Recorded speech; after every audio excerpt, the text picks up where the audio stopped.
Hi everyone. My name is Bailey Treadway, and I'm an artist and student studying at the University of Kansas. My major is in photography, and I have a minor in art history with a certificate in book arts.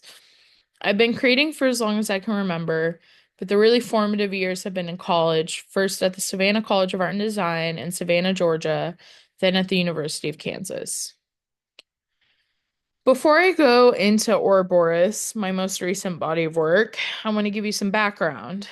When I started school at SCAD, I was in a large format class where my final ended up being painting on silver gelatin prints, a quote unquote sacred object, if you will, in the photo world. My professor hated me for doing it. She definitely made me cry in critique about it. Um, but it made me grapple a lot with the question, who am I making this work for? Whenever I ask that question, especially since then, that always lands on this is for myself. I've always used art and photography in particular as a coping mechanism for many things in my life. And one of those things is mental health. When I moved to Lawrence, when I started to seek help for depression and anxiety and began to explore that realization and journey in my work. Thankfully, I have a mother that doesn't stigmatize mental health and encouraged me to see a therapist and eventually start medication. This body of work, Two Hands Open, One Eye Shut, was the beginning of me really vocalizing my struggles. Two Hands Open, One Eye Shut was a book I handmade and printed at home, another quote unquote sacred part of the art world, the artist book that I made accessible. This accessibility is really important to me, not only as a Burke College student, but as someone who believes that art should not be limited by money. This accessibility directed me to Polaroids. While the medium itself has skyrocketed in price ever since the brand got bought back by the Impossible Project, for a long time, families across the world used it to get a beautiful photograph instantly for a reasonable price. I began shooting on them again because of this very reason, but as someone with experience in the darkroom, I wanted to know how they worked on the inside. In 2018, I pushed this question further. What is literally on the inside? One day, I took an X-Acto knife to a Polaroid and peeled it apart, discovering it made a transparency and a base layer, as you can see here. I kept this in my back pocket. I didn't explore this any further at the time, but as time passed, I would think about it more and more. This leads me to 2024. I loved shooting Polaroid again, but wanted to push it even further. What if I did this with every Polaroid? And even more so, what happens when chemicals are added to it? I had no rhyme or reason for doing this other than having fun, but what I shot changed. I was so overwhelmed with work and just living my life that my mental health tanked. Fresh off of an obsessive compulsive disorder diagnosis, I needed some catharsis. I struggle with cleaning and household tasks such as doing dishes, cleaning the litter box, etc., all of the things people with OCD are stereotypically good at. My brain tanks to obsessive mental spirals. I didn't know what to do, so I resorted to the one thing I can do, which is make work. I began searching for inspiration online and libraries, through friends.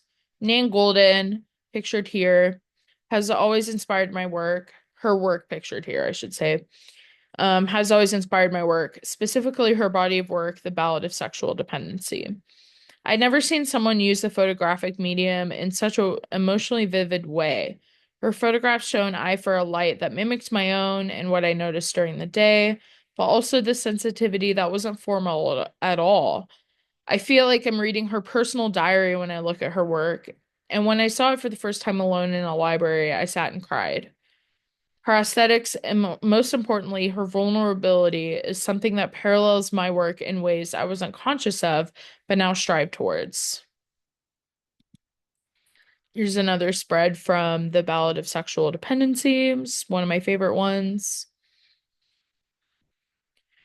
Another artist I look towards that I looked more into recently when beginning Ouroboros is Jim Goldberg. I'd followed him on Instagram for a while, but I had no idea he published a book called Coming and Going, which this is from Coming and Going. Goldberg utilizes a wide skill set and expands the photographic medium, layering Polaroids over 35 millimeter images, scanning handwriting and miscellaneous items. This book in particular tells his personal story from his parents' death to his divorce to his child growing up. This book is one of the most important bodies of work I've seen in a long time. Not only because the style mimics my own and my own interests almost exactly, but because of the pacing, the way he balances intimacy with simple imagery, the use of found ephemera, such as notes and hair clippings.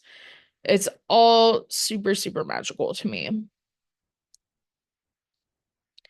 This brings me to Ouroboros, a project centered around this recent struggle with mental health. I used my past discovery of tearing apart Polaroids and took photos of these messes that would send me spiraling, then promptly ripped them apart. I began to use household cleaners, the very cleaners I felt immobilized to use, to distort the medium even further. I did this so repetitively at one point it began to mirror my obsessive thoughts. But this felt new. This felt like a rebirth.